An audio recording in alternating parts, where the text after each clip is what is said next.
Hi hello welcome to women collective. నేను మీ journalist Srinidhi. Calcutta RG Kar medical కాలేజ్లో జరిగిన హేయమైన ఘటన తలుచుకుంటేనే ఒళ్ళు గగుర్పాటుకు వస్తోంది. పోస్ట్ మార్టం రిపోర్ట్ చూస్తుంటే హృదయం ద్రవించిపోతుంది. సగటు మనిషిగా రక్తం మసులుతోంది. ఎందుకు దారుణం? ఏదీ కారణం? సవతి తల్లి వేధింపులకు గురవుతున్న ఒక బాలిక గాథని సుమటోగా తీసుకుని పరిష్కారం సూచించిన కోర్టు హత్యాచార ఘటనలను ఎందుకని సుమటోగా తీసుకోదు? ఘోరం జరిగిపోయిందని అయేషా తల్లిదండ్రులు న్యాయస్థానాన్ని ఆశ్రయిస్తే తీర్పు రావటానికి 4 ఏళ్లు ఎందుకు పట్టాలి? ఆలస్యంగా జరిగే న్యాయం న్యాయమే కాదు అన్నాడు అంబేద్కర్. కుటుంబ కలహాలను పరిష్కరించడానికి కుటుంబ న్యాయస్థానాలు ఉన్నప్పుడు మహిళల పట్ల ఇన్ని మారణ హోమాలు, ఇన్ని దారుణాలు, ఇన్ని క్రూరంగా ఇంత జరుగుతున్నప్పుడు వాటిని విచారించి సత్వరమే తీర్పునివ్వడానికి మహిళా న్యాయస్థానాలు ఎందుకు ఉండకూడదు? శంషాబాద్లో దిశ ఘటన జరిగినప్పుడు ఒంటరిగా నిర్మానుష్య ప్రదేశాల్లో సంచరించడమే కారణమని చాలామంది అన్నారు. సరే, మరి ఆర్జీకర్ ఘటనలో వైద్యురాలు రోగులకు సేవ చేస్తూ ఆసుపత్రి విధుల్లోనే కదా ఉన్నది. మరి ఈమె ఎందుకు హత్యాచారానికి గురైంది? ఈ ఘటన నుంచి తేరుకోకముందే మహారాష్ట్రలో నర్సరీ పిల్లలపై అఘాయిత్యం జరిగింది. గత జనవరిలో కర్నూలులో ఒక 60 ఏళ్ల వ్యక్తి 9 ఏళ్ల పాపపై అఘాయిత్యానికి పాల్పడ్డాడు. కొన్ని రోజుల క్రితం డెహ్రాడూన్లో ప్రభుత్వ ఆర్టీసీ డ్రైవర్, కండక్టర్లు ఒక టీనేజీ బాలికపై అఘాయిత్యానికి పాల్పడ్డారు. వివాహాలై పిల్లలకు తండ్రులై ప్రభుత్వ పరిధిలో పనిచేసే వీళ్లకు మహిళల పట్ల ఏ విధమైన బాధ్యతను కలిగి ఉండాలో తెలియదా? మరి ఎందుకని పాశవికంగా ప్రవర్తించారు? దిశ ఘటనలోని నిందితులను ఎన్కౌంటర్ చేసి కఠినంగా వ్యవహరించిన పోలీసులు ఆసిఫాబాద్లో జరిగిన లక్ష్మి విషయంలో ఎందుకని ఉదాసీనంగా వ్యవహరించారు? కారణం దిశ ఘటన నగరంలో జరగటం. అందుకే ఇది ఎక్కువ ప్రచారం అయ్యి ప్రజలు నిరసనలు, ర్యాలీలు పెద్ద మొత్తంలో చేయటంతో ప్రభుత్వం ఫాస్ట్ ట్రాక్ కోర్టు ఏర్పాటు చేసి విచారణ వేగవంతం చేసింది. కాకపోతే విచారణ జరుగుతున్నప్పుడే నిందితులు ఎన్కౌంటర్ అయ్యారు. ఆసిఫాబాద్ ఘటనలో కూడా బాధితురాలు అత్యాచారం వల్ల కిరాతకంగా చంపబడింది. ఇది మారుమూల ప్రాంతంలో జరిగింది. దిశ ఘటనకు స్పందించిన విధంగా లక్ష్మి విషయంలో ప్రభుత్వం ఎందుకని ఫాస్ట్ ట్రాక్ కోర్టు ఏర్పాటు చేయలేదు? ప్రచార వ్యాప్తిని బట్టి, ప్రజల ఒత్తిడిని బట్టి తీసుకునే చర్య వల్ల జరిగే దాన్ని న్యాయం అంటారా? బాధితులకు న్యాయం చేయడానికి అది ప్రాతిపదిక అవుతుందా? చట్టం దృష్టిలో అందరూ సమానమే అన్న నమ్మకం ఉంటుందా అసలు? ఇలా ఒక్కో వ్యక్తికి ఒక్కోలాగా స్పందిస్తుంటే చట్టం అంటే భయభక్తులు ఏర్పడతాయా?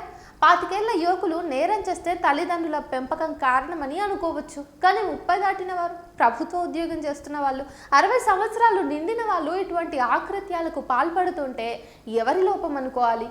ఏది కారణం అనుకోవాలి? మానసికంగా సొంత ఆలోచన కలిగి నిర్ణయాలు తీసుకోగలిగిన వీళ్లకు సమాజంలోని మంచి చెడులను గురించి ఏ తల్లి చెప్పాలి? ఏ తండ్రి నేర్పాలి? ఘటనా స్థలం ఇది అదని కాకుండా ఘోరాలు జరుగుతూనే ఉన్నాయి. ఇటువంటి నేరాలకు తల్లిదండ్రుల పెంపకం కూడా ఒక కారణం. ఎందుకంటే సమాజంలో జరిగే సంఘటనల పట్ల కుటుంబం స్పందించే తీరే పిల్లల మానసిక వైఖరిని ప్రభావితం చేస్తుంది. దాన్ని బట్టే సంస్కారం ఏర్పడుతుంది. అయితే ఎక్కువ మందిలో పెరుగుతున్న కొద్దీ ఆ భావాలు చుట్టూ ఉన్న సమాజం సంఘటనల ప్రభావం వల్ల మారిపోతూ ఉంటాయి. ఏ తల్లి కూడా బూతు మాటలు నేర్పదు. ఏ తండ్రి కూడా మద్యం అలవాటు చేయడు. ఇవి సమాజం నుంచి ఏర్పడే అలవాట్లే. మరి సమాజంలో ఏది మంచో ఏది చెడో ఎవరు చెప్పాలి? బాల్య దశలో తల్లిదండ్రులతో పాటు ఉపాధ్యాయుల ప్రభావం కూడా ఉంటుంది పిల్లల మీద. తల్లిదండ్రులకు తెలియని, చెప్పలేని ఎన్నో విషయాలను ఉపాధ్యాయుడు బోధించగలడు. అందుకే సమాజ భవిష్యత్తు తరగతి గదిలోనే రూపుదిద్దుకుంటుంది అన్నారు కొఠారి. అయితే ప్రస్తుతం టీచర్లు చదువు మాత్రమే నేర్పించగలుగుతున్నారు. ఈ చదువు వల్ల కేవలం జ్ఞానం మాత్రమే వస్తుంది. సంస్కారం, క్రమశిక్షణ వల్లనే వస్తుంది. తరగతి గదిలో ఉపాధ్యాయులు తమ వృత్తికి పూర్తి స్థాయిలో న్యాయం చేయలేకపోతున్నారు. కారణం క్రమశిక్షణ తప్పాడని విద్యార్థిని మందలించినందుకు తల్లిదండ్రులే ఉపాధ్యాయులపై గొడవకు దిగి నానాయాగి చేయటం. ఇలాంటి తల్లిదండ్రులు ఉన్నప్పుడు ఉపాధ్యాయుడు అంటే ఏ విద్యార్థికైనా గౌరవం ఉంటుందా? రోజు బడికి రావాలి అన్నందుకు బీహార్లో ఓ విద్యార్థి టీచర్ పైకి తుపాకీ గురిపెట్టాడు. ఇట్లాంటి భయానక పరిస్థితులలో ఉపాధ్యాయుడు వేతనజీవి మాత్రమే కాగలడు, కానీ గురువు ఎలా అవ్వగలడు?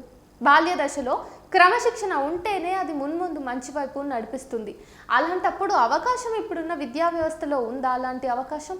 దిశ నిందితుల ఎన్కౌంటర్ తర్వాత కూడా కొన్ని ఆకృత్యాలు జరిగాయి కదా, వాటి మాట ఏంటి మరి?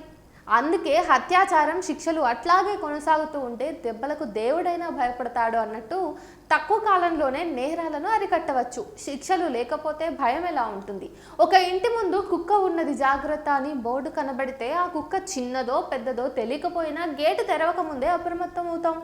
భయం వల్ల ఉండే ప్రతిస్పందన అది. అందుకనే రాష్ట్రానికి ఒక మహిళా కోర్టు ఏర్పాటు చేయాలి. నిందితులకు సత్వరమే శిక్ష విధించగలగాలి. అప్పుడు మాత్రమే ప్రజల్లో చట్టం పట్ల నమ్మకం, గౌరవం, భయం పెరుగుతాయి. అప్పుడు మాత్రమే ఈ ఘోరాలు చూడకుండా ఉండే అవకాశం ఉంటుంది.